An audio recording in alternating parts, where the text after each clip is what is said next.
Now, we have to think about something for just a moment, right? We've covered this area of technology. We've covered this issue, right? As Americans move into the West, right, we begin to change the complexion of the natural environment. But we have one thing yet to cover that's really important for us. Two social movements begin during this period. The first, of course, is the Second Great Awakening. And the Second Great Awakening, in essence, was almost like an extension of the first, but it sought to purify American life. Think about it for a moment. That meant doing what? Purifying your communities. This is the beginning of the reform movements that will eventually lead to what? A temperance movement, an abolitionist movement, an early labor movement, a women's movement, right? A transcendentalist movement to protect the environment. But the Second Great Awakening also meant something else. It meant that community churches would also preach the message of their section of the country as it developed. So this north-south dynamic that we're talking about, the Second Great Awakening to an extent enhances. It enhances the virtues of the growing industrial revolution and the market economy in the North. But it also enhanced the value of the slave-based cotton kingdom system that was growing in the South. In other words, the Second Great Awakening did what? By the middle of the 19th century, it accentuated a divide that was already beginning in American life at the beginning of the century. Okay. Also, if we were looking at American women during this period, right, there is this essence of what is called Republican motherhood, right? American women were supposed to be in the home, and they were supposed to nurture American children to bring them up to become good American citizens, right? I want us to think about this for a second. In 1817, a new president's going to be elected, but there's only one political party because of the death of the Federalist Party at the end of the War of 1812. His name is James Monroe. He's the last of the founding fathers to actually become president of the United States. Monroe presides over what we might think of as an era of good feelings. But the truth is that the name is only applied to the idea that there's no longer two rancorous political parties going after each other's political ideological throats, right? The era of good feelings would also see America's first major recession, the Panic of 1819, which had to do with what? The overproduction of the commodity of cotton on a global market scale.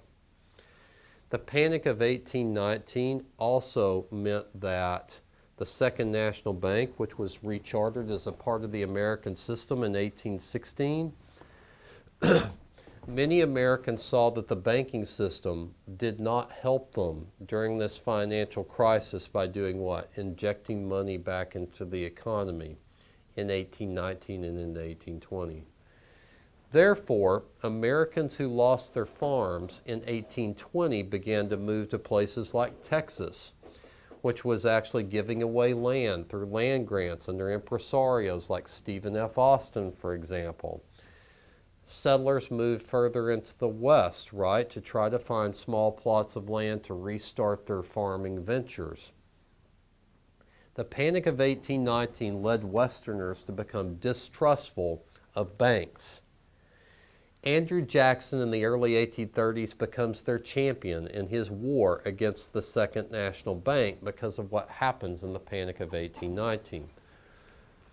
So while the Panic of 1819 led to a mistrust of the federal government, if you're a Southerner and you're a Westerner, there's another issue that's also brewing. You see, the Constitution provided for a 3/5 clause for American slaves, right, as they were counted as a part of a state's population. So with the Industrial Revolution beginning, so does immigration into the North. If you're a Northerner, you want population growth.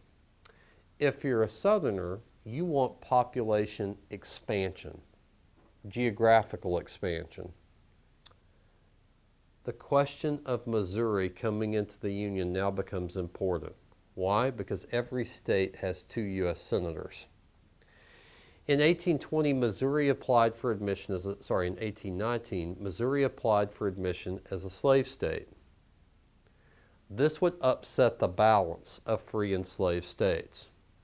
Northerners are particularly up in arms over the issue. Southerners are gleeful that there's a state that's expanding right with their ideological interests in mind.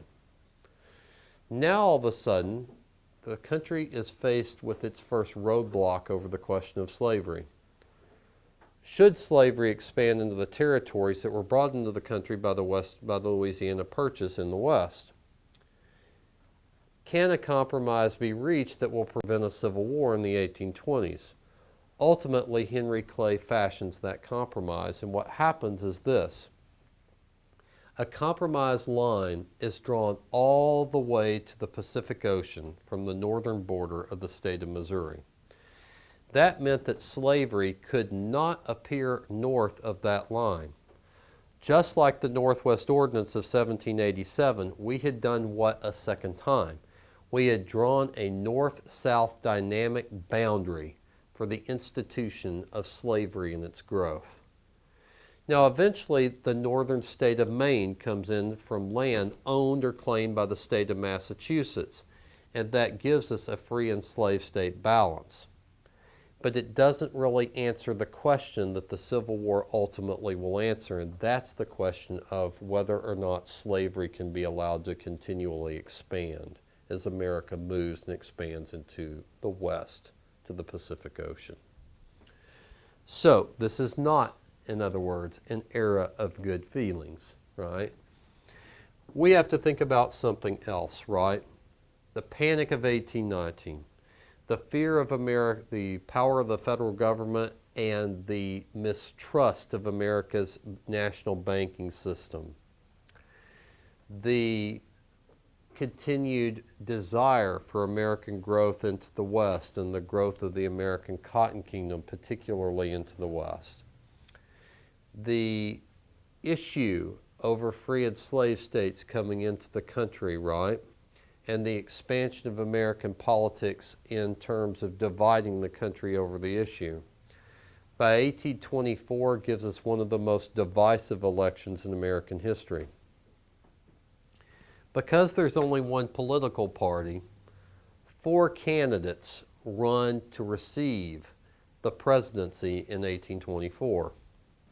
Andrew Jackson, John Quincy Adams, William Crawford, and Henry Clay. Jackson receives the largest number of votes, 99 electoral votes. In second is John Quincy Adams with 84. Representing New England and New England interests. William Crawford receives 41 votes, but he suffers a stroke and is unable to continue the process of being able to serve. Henry Clay is the 4th place vote getter at 37, but he's also the Speaker of the House of Representatives where the election of 1824 will be decided. Jackson always says that Henry Clay made a deal with John Quincy Adams to become his Secretary of State, a corrupt bargain, because that was the stepping stone to the presidency. Because in 1824, because there are no 2 political parties, and the election's decided in the House of Representatives, Clay takes his 37 votes and throws his support to John Quincy Adams. There's a couple of reasons for this. In 1819, the United States acquired Florida. But we acquired Florida largely because President Monroe had asked Andrew Jackson to deal with Native American attacks on the southern frontier that were emanating from the state of Florida. Jackson goes further than that and invades Florida itself. He also hangs British diplomats, or British merchants, we think that they're clandestine diplomats, who he viewed as inciting Native American rebellions. This almost brings us to war with Great Britain, but it certainly brought a young Speaker of the House in Henry Clay to fear the judgment of Andrew Jackson, and the Secretary of War, John C. Calhoun, who becomes Jackson's vice president, to also question his judgment as well. Because people questioned Jackson's judgment, even though the Secretary of State at the time, John Quincy Adams, actually does not seek to reprimand Jackson, and neither does Monroe, we see Jackson essentially giving us the ability, with John Quincy Adams as Secretary of State, to negotiate the Adams-Onis Treaty of 1819 and bring Florida into the Union. But Jackson remains a controversial character, as he had always been in American life because of the incident. In 1824, there's this fear of Jackson becoming the president because he was sort of a loose cannon, right? But we have to step back for a moment too, because I want to finish with another issue here that's also fundamentally important for us to understand. So, with the Compromise of 1820, with the Panic of 1819, with the acquisition of Florida, with the rise of Andrew Jackson as a politician, American foreign policy also changes. I have to put this down because it is really important, and we will refer to it, of course, as the Monroe Doctrine.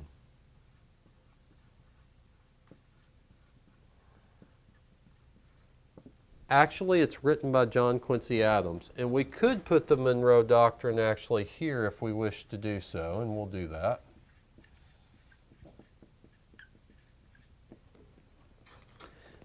You see, during the 1820s, the countries of Latin America, beginning in 1810, but into the 1820s, many of the nations of Latin America were on the verge of revolutions of their own to achieve their independence. Well, the United States, of course, wants to keep the European powers out of the Western Hemisphere so more American independent nation states can grow. The Monroe Doctrine, originally there was this thought of also having the British as a part of this process, right? To keep the Spanish and the Portuguese out of the Americas, right? But eventually Monroe decides to go it alone, right? That the United States should be now the protector of the Western Hemisphere for the very first time, right? This obligates us into a relationship that has been on and off bad with the nations of Latin America. But in 1823, before Monroe leaves office in 1824, and before this divisive election occurs, John Quincy Adams actually authors this process by which the United States now becomes a policeman in the Western Hemisphere and keeping the European powers out of it. It will be extended by the Roosevelt Corollary under Theodore Roosevelt in 1904, in which we become much more involved, of course, in the affairs of the Western Hemisphere after the Spanish-American War, and of course after Roosevelt himself initiates the process by which we will acquire the land for the Panama Canal Zone. Okay? The other thing that I want to talk about also occurs in 1824. In 1803, well, let's step back for a second. When John Adams is leaving the White House in 1800, he appoints a number of justices to the Supreme Court and judges at the last minute. He fills one critical vacancy with an enemy of Thomas Jefferson. By the way, John Marshall is also Jefferson's, I think, third cousin. They are relatives of one another. What's interesting is that the two men don't hate one another, but they don't see eye to eye politically either. It's John Marshall who will establish the idea of judicial review in the Marbury versus Madison case in 1803. That might be on your EOC tomorrow. Essentially, what the Marbury versus Madison case gave the Supreme Court the ability to do was to declare whether laws that are created by Congress are in fact constitutional or not. It's not the first, it's the first major decision that's made by the Marshall Court, but not the last one. In In the Dartmouth case, or Dartmouth versus New Hampshire case in 1819, the Supreme Court under John Marshall actually upholds the ability of the federal government to recognize contracts. In 1824, the court actually makes maybe its most important decision for us to understand during this time period. That decision is in Gibbons versus Ogden. Gibbons versus Ogden said that the federal government had the ability to regulate interstate commerce. So therefore, the federal government, specifically Congress, as written in the Constitution in Article 1, Section 8, can also regulate the economy too. The other important case is McCulloch versus Maryland in 1817. What McCulloch versus Maryland basically said was that a state cannot tax a federal agency, the Bank of the United States, right? The state of Maryland wanted to destroy the Bank of the United States because its politicians were ideologically opposed to it. In essence, what McCulloch versus Maryland actually said was that federal agencies and the powers of the federal government trump those of the state governments. And the other thing that essentially the Marshall Court says when it makes the Gibbons versus Ogden ruling, right, is that the federal government has the ability to create the growth, right, of a national market economy. In other words, it's the Marshall Court that's perfect for us to end with, right? Because the Marshall Court sets up the growth of what? The bridges, the roads, the canals that facilitate eventually the railroads, the growth of a market economy, an industrial economy in the growing North. Which means what? The Marshall Court is going to be instrumental in the growth of the modern American economy that grows in the North at the end of the War of 1812, but will eventually set up the conditions by which it will be the winner of the American Civil War and the blueprint and architecture for the modern American economy which grows after it. Okay? Any questions? All right, I think we've covered it all, haven't we?